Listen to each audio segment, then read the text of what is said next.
Hello everybody, welcome back to Easy Weeknight Cooking with Heart's Desire Spice Blends, and we have changed locations for the night. Whether this is going to be permanent is a very good question. Probably not, but hey. Anyway, tonight what we're going to be doing is country style ribs done Italian, and it is so good. Now, what we're going to be doing with this is not your basic spaghetti sauce. It's actually a whole lot more meaty, and it's a different flavor that we're going for here. One of the major flavors in this is actually going to be some red wine, and that's what's going to really make this a little different than what you normally find in, say, a spaghetti sauce. It's very meaty, very savory, very oh gosh, I lose the word, but yeah, it's actually, well, anyway, I can't think of the word at the moment, so darn oh well. Meanwhile, we've got our recipe right up there, and so you don't have to go hunting in the comments for it anymore. This is a good thing, right? So what are we going to need? We are going to need a very small amount of ingredients, but this particular dish is going to probably do best in an enameled cast iron Dutch oven, unless you want to do it in your crock pot or Instapot, both of which are absolutely wonderful ways to do this. You're going to be cooking this for about 4 hours if you do it in the oven, which is, you know, hey, when people come home to that, mouths start watering, trust me. So what are we going to need? We are going to need about 2 pounds of country style pork ribs. Now you can also do country style beef ribs, both of which are very nice. You're going to need a medium onion. I have small onions right now, so I get 2, medium to large onion. You're going to need about 8 ounces of sliced mushrooms, my darlings. And guess what? You can get them whole and slice them yourself, or you can let the store do the easy stuff. You're going to need a can of diced tomatoes, or in this case, a jar, about 16 ounces. You're going to need some form of red wine. Now, I've used both Cabernet Sauvignon and Merlot in this recipe, and honestly, I really kind of prefer the Merlot because the Cabernet will give you a very strong flavor, kind of like a port might, but it does not balance the acidity as well. You need a little bit of something sweeter in there for my taste, so that's why I go for the Merlot. Merlot is a very sweet wine. And so the last but not least, other than, of course, olive oil and garlic. Oh, I need to find my garlic. We are going to be using Italian herbs, and Italian herbs is going to make this just really wonderful, but it's going to be a kind of a side note, just something to bolster the flavor of everything. Meanwhile, the wine and the mushrooms and the meat are just going to really take the lead on this. So why don't we go ahead and take a look and get started, and I'm going to look for a little bit of garlic. Yes, we have garlic.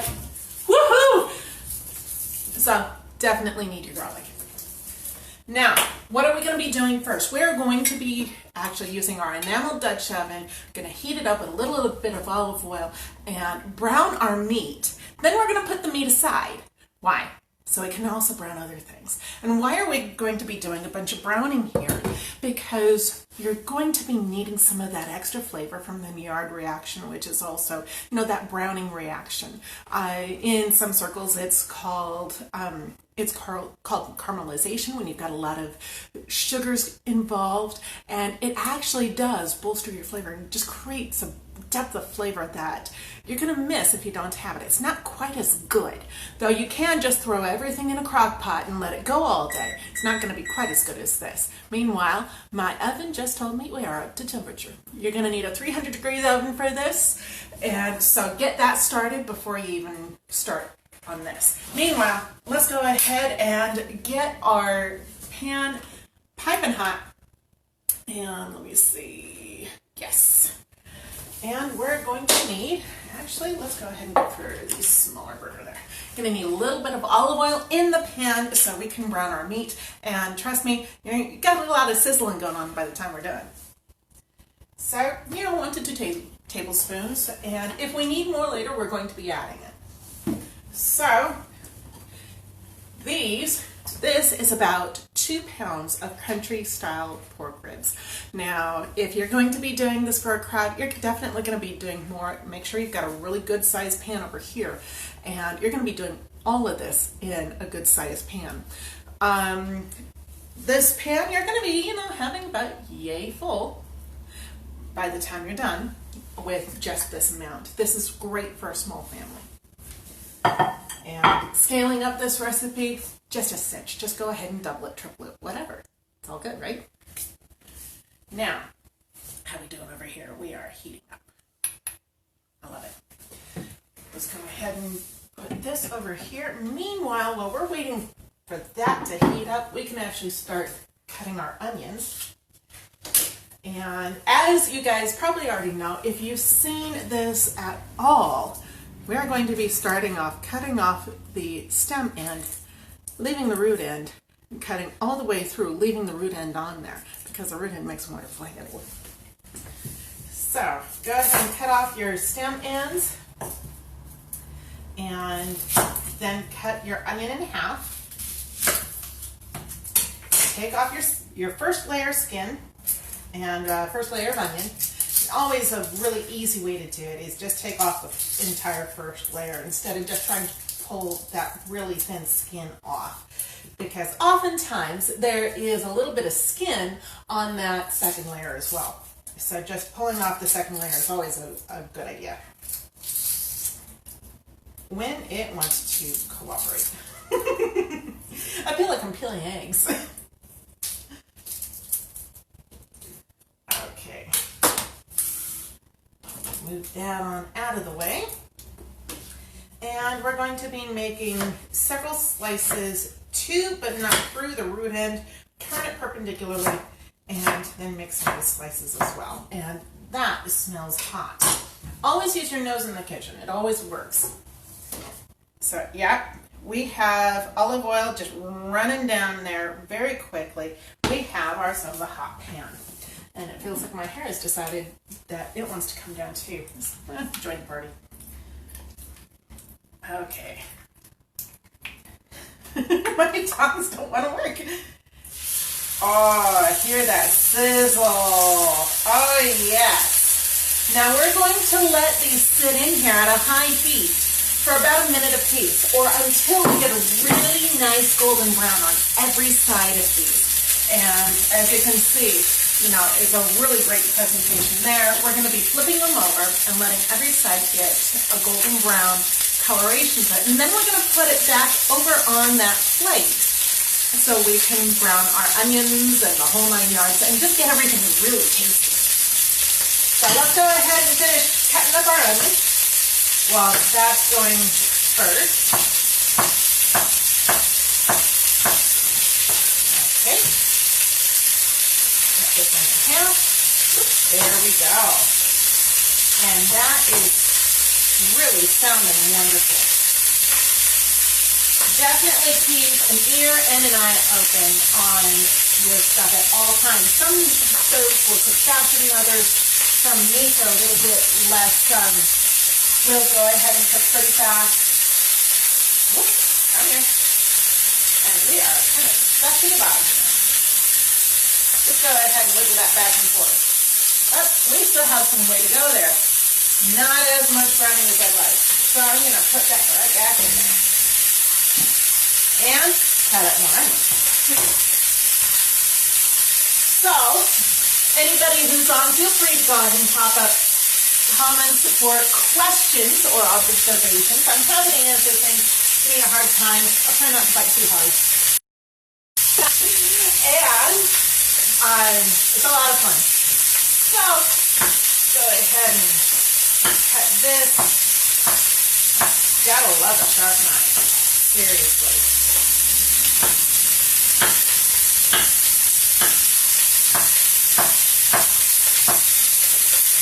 Alright, and I can put that aside, clear my workspace. There we are. And let's take a look at this again. Definitely. Okay, looks like we've got some browning going on. Yeah! I love it.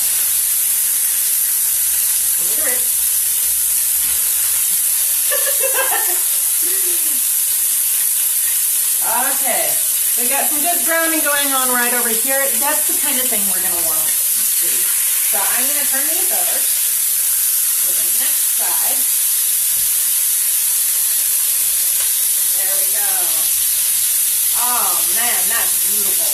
Absolutely gorgeous. So as each one of these sides brown, we're going to go ahead and flip it over to the other side, then move it on over to our plate right over here. And then we're going to put in our onions and our mushrooms to get those sauteing. After that, we're going to be putting in our quarter cup of wine as well as those tomatoes so that we can get those brown bits on the bottom of the pan. That's just, it's all sorts of flavor there. We're going to be able to get that up without the pan burning. That's always a very, very good idea.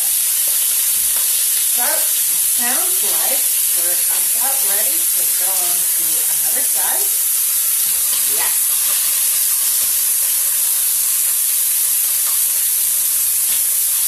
There we are.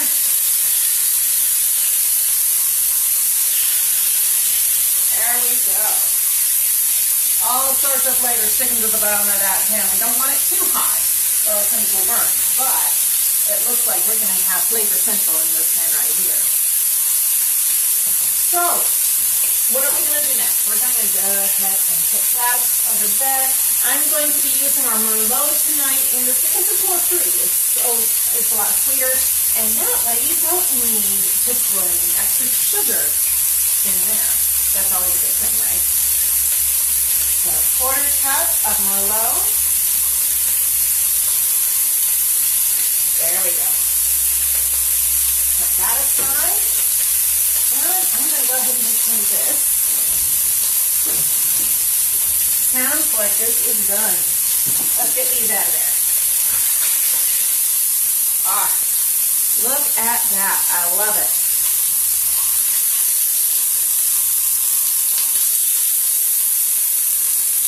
Yes! Wonderful looking stuff. Now, I just made a mess. I'm going to throw just a little bit more olive oil in here.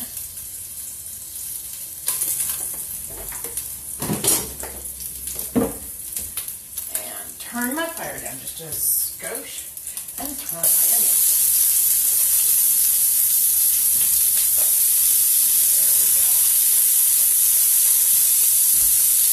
So always try to clean up in the middle of your cooking if you can. Sometimes it doesn't quite work. And that way you've got less of a mess to deal with later. And not to mention that red wine can stain, so you don't want that sitting on your counter for too long. Okay.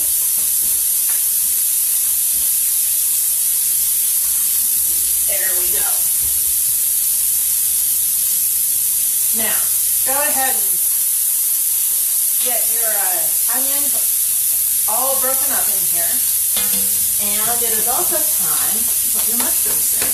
And you guys are going to want to see this. This looks really quite gorgeous.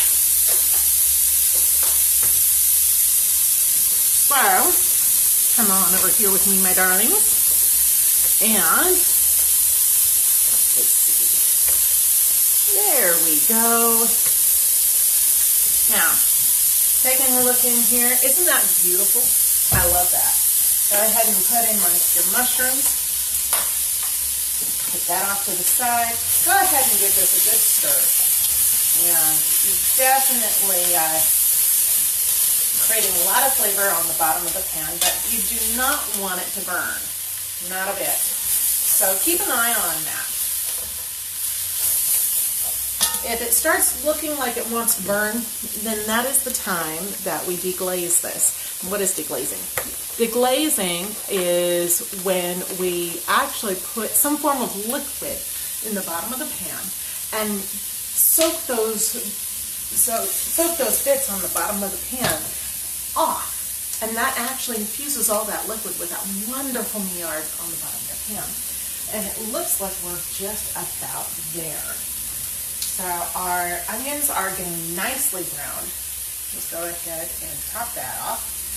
And now is the time for deglazing. You do that with some sort of liquid. And as you can tell, the bottom of the pan is all of a sudden not nearly as dark as it was. And that's because that liquid suddenly hits those brown bits that are not burnt and it actually hydrates them enough so that they can actually dissolve into the liquid. And that's what we want. That's definitely what we want. I'm scraping up as much as I possibly can up here. Wonderful. And it looks like I need to also put these in. Sometimes that quarter cup of wine isn't going to be quite enough to soak up all those bits. So definitely put in some more liquid from your diced tomatoes. And let's do a little bit more. There we go. Now we've got a good amount of liquid on the bottom, and I can actually see it pretty well. It's not trying to congeal and actually stick. And that's what you're looking for, is to make sure that when you're deglazing the bottom of your pan, your food isn't sticking to it anymore. You need some liquid in order to do that. Okay.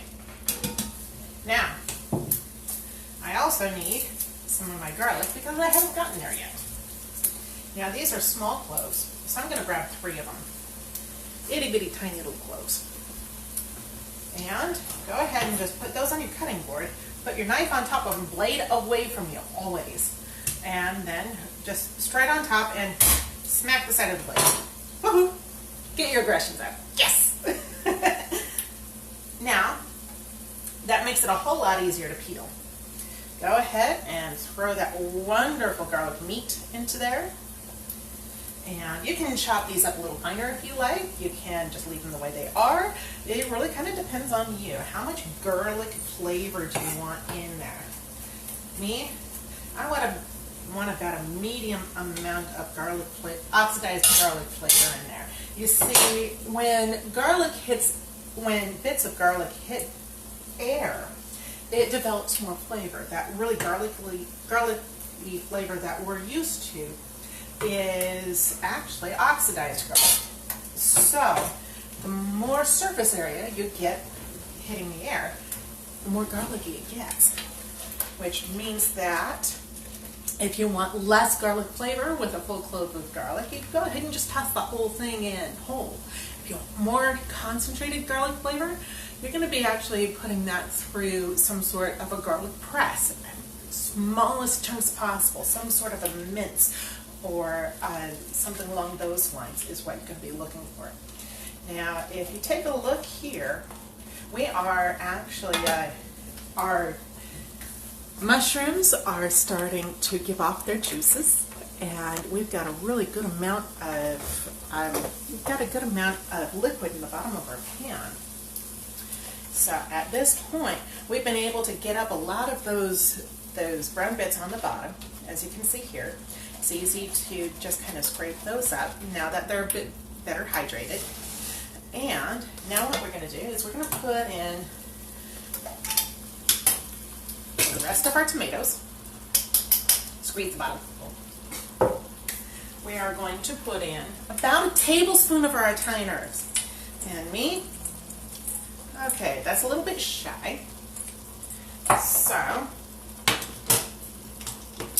time to open the other one. I will generally put in about a tablespoon and a quarter of Italian herbs into this one. Kind of depends on which way you want to go for things, whether you want a little bit more or a little bit less. About a tablespoon and a half is actually the most I think I'd put in. Go ahead and stir that up. And the next thing I need is not out on the counter. I need some tomato paste.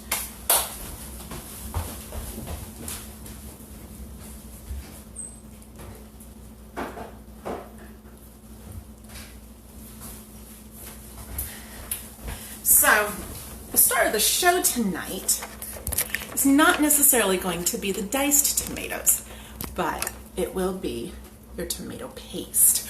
Why? Because when we're doing this, we're looking for a lot of body in this. We don't want this really runny looking thing that all your sauce runs right off your pasta. We're looking for something where we've got just a lot of body to our tomatoes, because our meat is also going to be giving off a lot of juices. And we want to contain that flavor onto our pasta when we put this on a bed of noodles. So, tomato paste it is. Let's go ahead and open this puppy.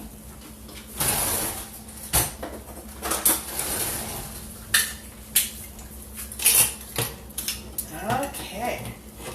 Now, the thing about tomato paste is that it's kind of like dealing with a roux or any flour-like thickening agent. You need to make sure it's really well incorporated, or else you're going to have lumps. You're going to have really interesting stuff going on. So, we are going to put this in spoonfuls and then make sure that it's just really well incorporated. We're going to, when you're dealing with Italian, generally, or tomato-based stuff, you're going to be wanting to put in tomato paste as a thickener. Starch will do all well and good, but you're skipping out on flavor when you're going for starch on a tomato base. Your tomato paste is very concentrated tomato.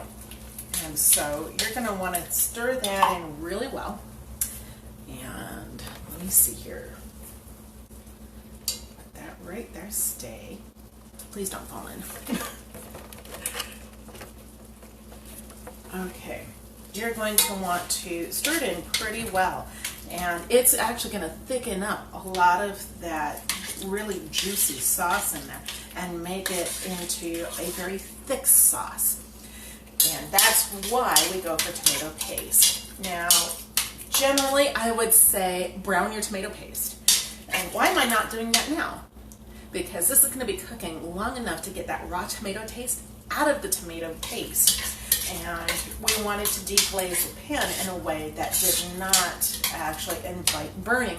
We already had a lot of stuff on the bottom of the pan, and sauteing your tomato paste in that is actually going to invite a burn on the bottom of your pan. So, with a long cook like this, actually putting in your tomato paste after you've deglazed your pan is not necessarily a bad idea. Okay, now look at that. Isn't that great? We went from really watery to really thick and yummy. What's the next step? We get our meat. So, we are going to nestle these. We can turn this off now. We are going to nestle these right into that sauce, just like that. And we want that sauce to cover them. We want that sauce to go all yummy all over the place. And so we want this a party in a pan and everything really happy in there. So go ahead and move those around. Try to get all that wonderful sauce and stuff like that on top of them, around them, the whole 9 yards. And this, my friends, is ready to go into a 300-degree oven for about 4 hours. Now what happens if you don't have enough time to put that in a 300-degree oven for 4 hours? Well, first of all, you start it in the morning when you're just about ready to go to work, or you put it in together the night before in your crock pot, in your ceramic crock pot holder. Put that holder in your fridge. Bring it out in the morning when you're rushing off to work, and put it on low all day long. This comes out so good. Or you just do this whole thing in your Instant Pot. Now you're going to have to look up the times for that. I believe it's going to be about 15 minutes on high pressure in order to do this the right way. But definitely saute if at all possible. Absolutely saute if at all possible. Deglaze your pan because that's going to be just a lot of wonderful flavor. It's going to be good if you don't, but it'll be great if you do it this way. So now, definitely a heat-proof lid. You want this in an oven-safe pan. I cannot stress that enough. Why? Because you're going to be covering it in the oven for 4 hours at 300 degrees. And so you don't want the knob on your pan melting into your stuff. That would taste horrible, right? So what are we going to do now? We are going to show you what this looks like when it's absolutely done. We got one right down here.